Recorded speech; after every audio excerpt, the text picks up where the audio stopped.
This is a unscripted and unedited video with my thoughts about mental illness, stigma, the role of research to bring about a just society, and the problems encountered in doing qualitative research with a population group as unpredictable as those with serious mental illness.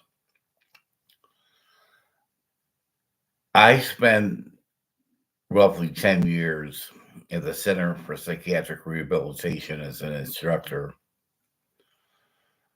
teaching a lot of self help courses and initiating change within a student population that had been diagnosed with serious mental illness, learning life skills, as they say, in order to bring about a better way of life from the devastating effects of mental illness that they had encountered.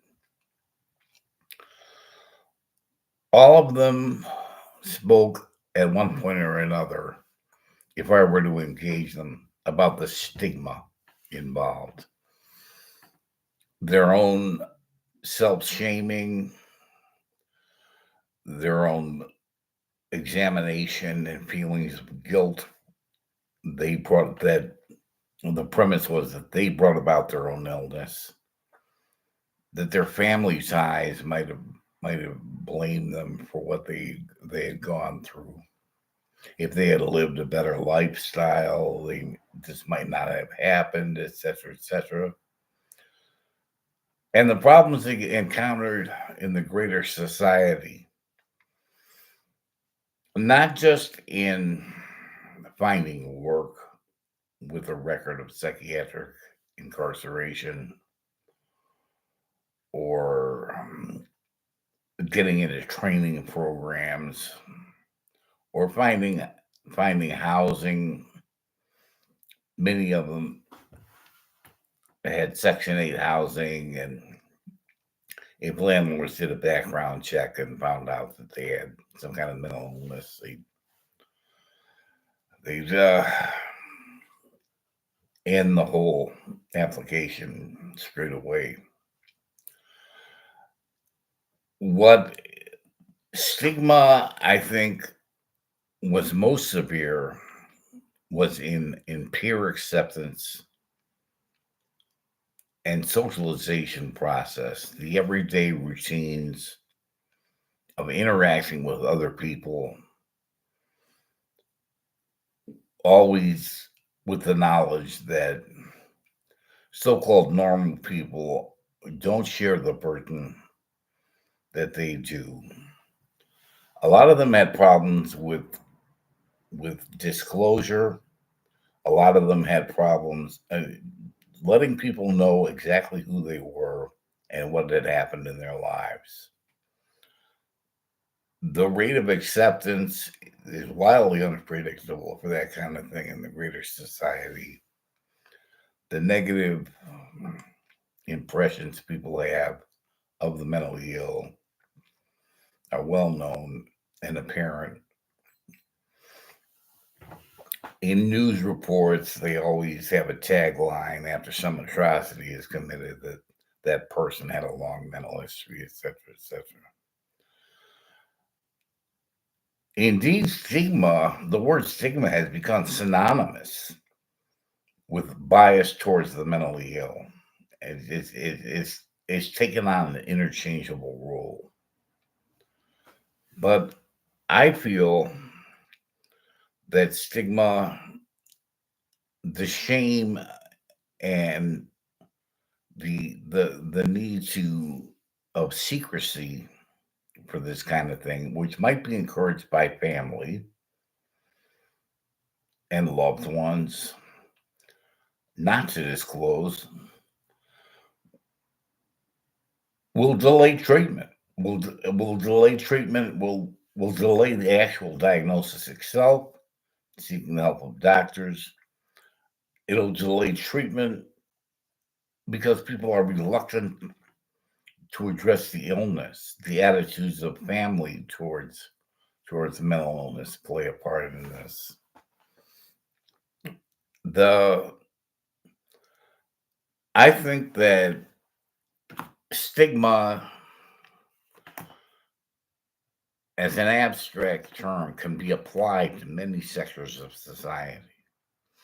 There's people who, no matter who they are, if they have a life event that others might take a look at and decide that's not quite,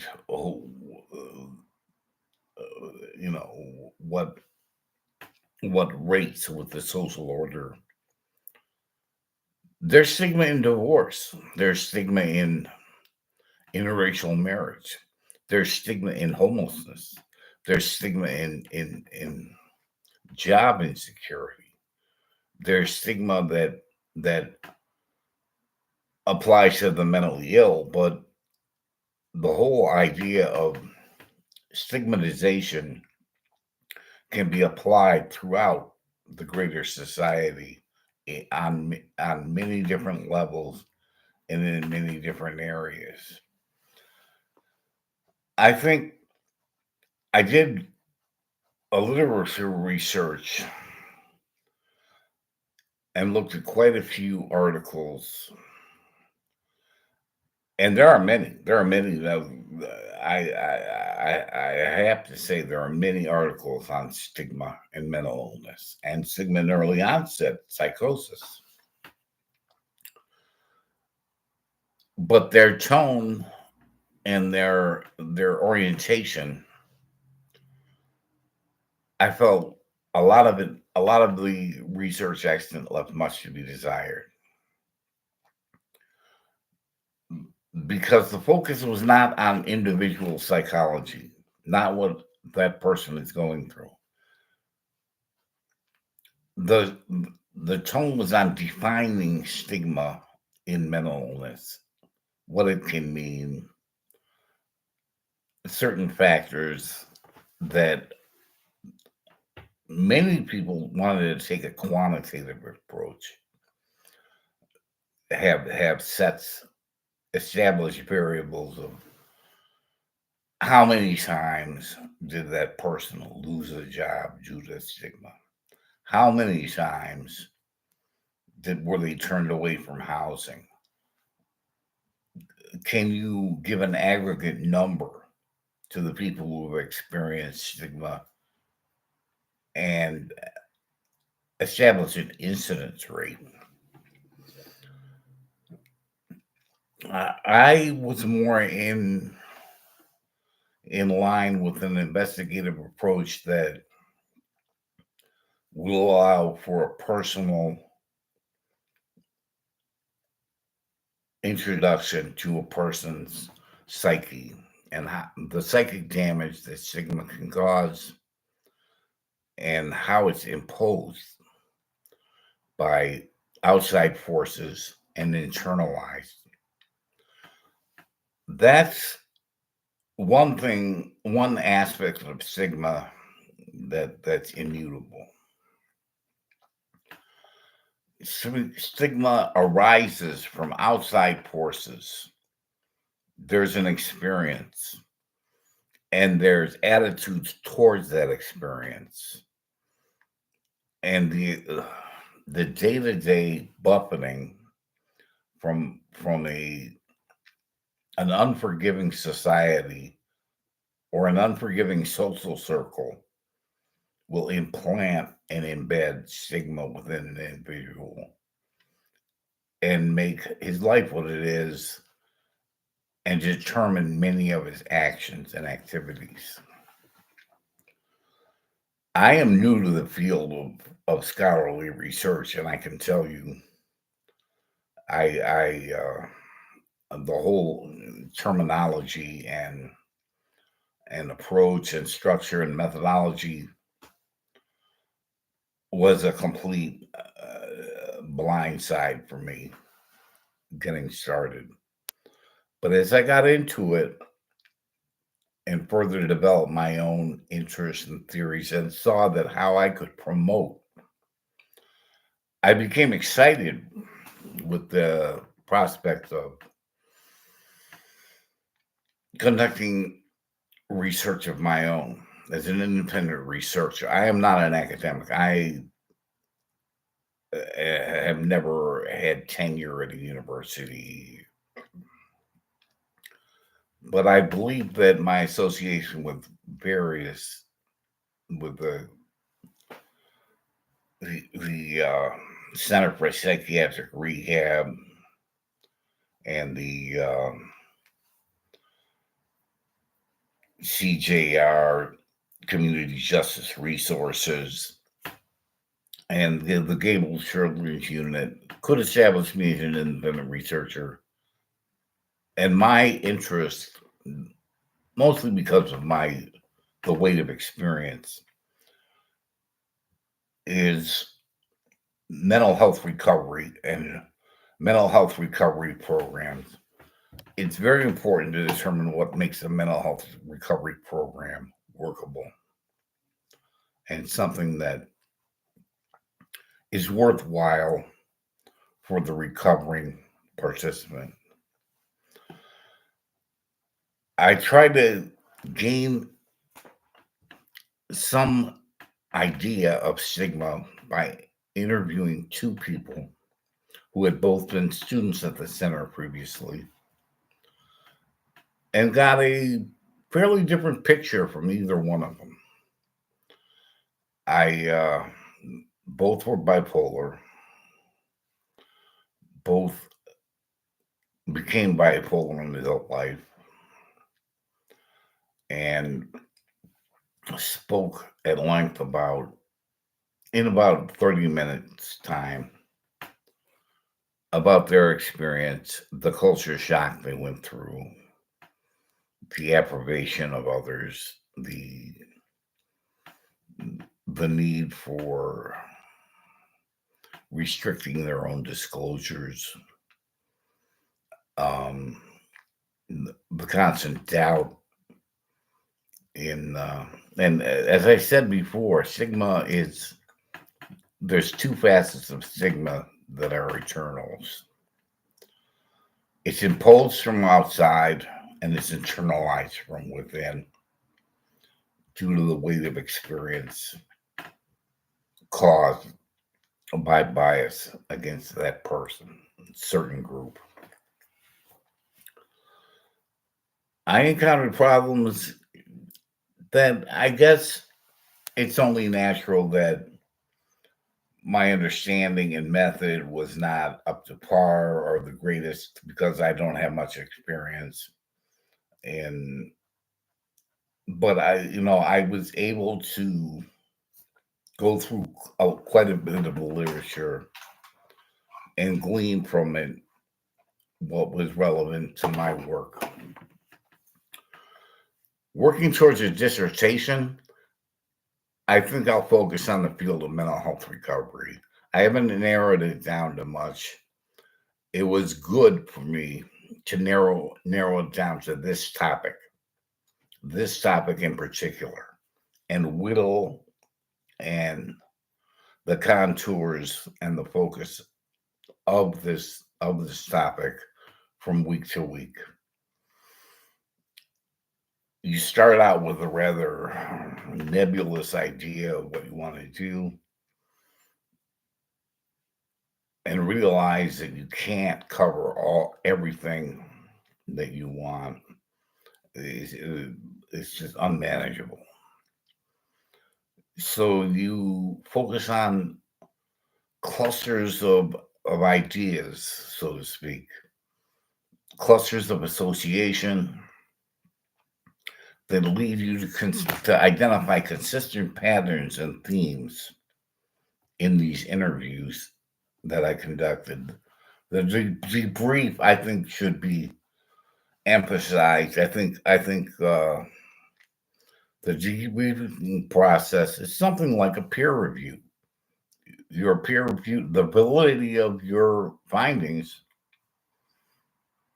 can be established in a in a period of brief. I think that should be emphasized maybe more than it is. It just seems like an afterthought. Um,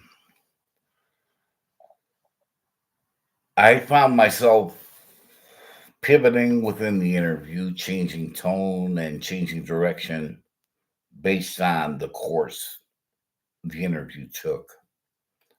And I was new to all transcription of the software and transcribing recordings and using the software to so the line by line analysis of the transcription I did just by hand. I just did went through it manually. I didn't want to pay for a lot of software I figured I probably wouldn't use or wouldn't know how to use. I mean, I realize that I'm promoting my own sense of ignorance here, but I just want to say that I've been committed to social justice since I was a teenager. I grew up in the city of Chicago, and I saw a lot around me in the late '60s, and I saw a lot happen around me that just gained national attention. It's kind of strange to when I in 1968 the army was bivouacked in the park in Jackson Park, a few blocks from my house, in response to the demonstrations at the Democratic National Convention, and that kind of galvanized me watching the so-called police riot. And I'm inclined to take on more topics. I've worked with homeless people, just feeding, giving mass feedings. For many years, my weekends were taken up by, on a Saturday, I'd wake up at 5 in the morning and cook for 300 homeless people and feed the meal over the course of the day. And a lot of people or I've worked with kids from backgrounds where really sketchy, violent, abusive behavior was the norm. When I worked with troubled adolescents at the Cable Children's Unit, um, I worked in corrections with adult and juvenile ex offenders counseling, and that was probably the most challenging of all. But I think much of what I would research, giving the on the topic of stigma, that's the first major research project I've ever done. That can be applied in so many circumstances, and conclusions can be drawn in so many areas. You're not just researching mental health by inference. You're creating a portrait of a society where many of its most capable elements are shunted because of stigma. And I don't, I suppose there are researchers who would want to identify stigma as an abstract concept or some kind of free floating association of ideas, but I see it as palpable. I see it as something embedded in the social fabric, and I don't think it's a hopeless situation. I think there are ways and means of re-educating people, bringing them to their senses about others who have been through experiences that they might not be aware of the circumstances and come to rush to judgment. I as I've said before, I'm looking towards my dissertation.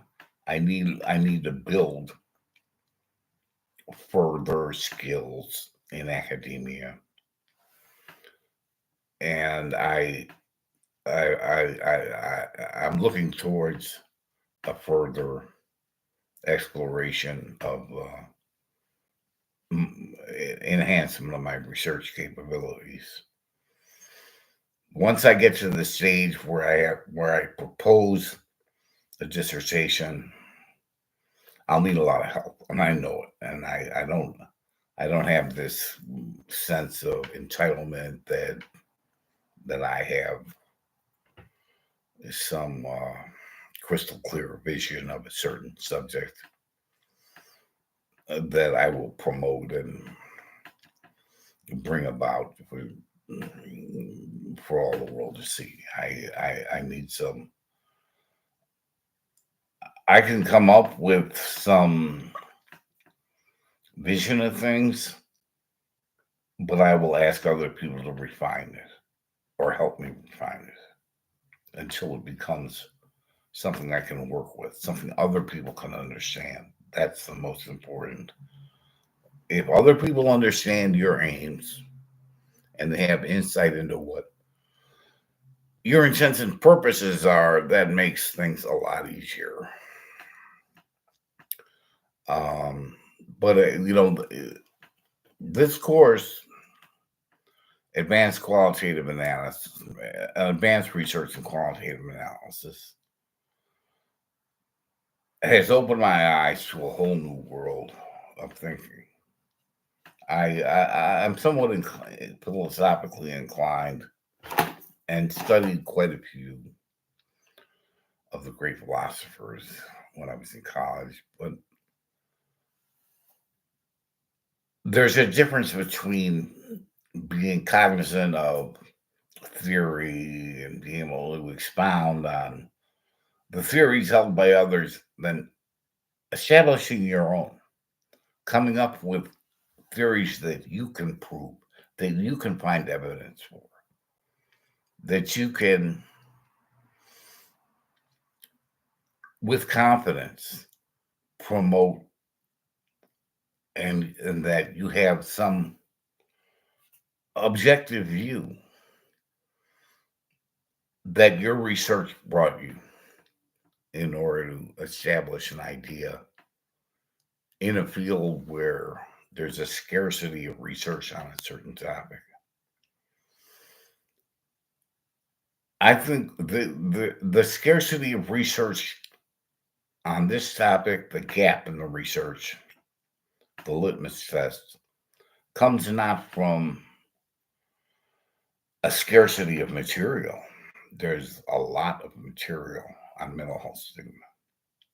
It's a somewhat of a topic that's been taken up in drama and movies and popular novels. But the approach towards it and the understanding of it, many times I found rather shallow. There is a deeper message to be gained from examining stigma. And as I work towards my capstone and I work towards further exploration towards a dissertation, I think this course will serve me in good stead and certainly open my eyes. I was enthusiastic about the research I conducted and the prospect of going about the basics, the bread and butter of refining a research problem, refining a research question. And then I want to thank Dr. Kaplan and the rest of my colleagues for the opportunity to participate in this course. Thank you. It's been Mike Igo, Qualitative Research and Social Science.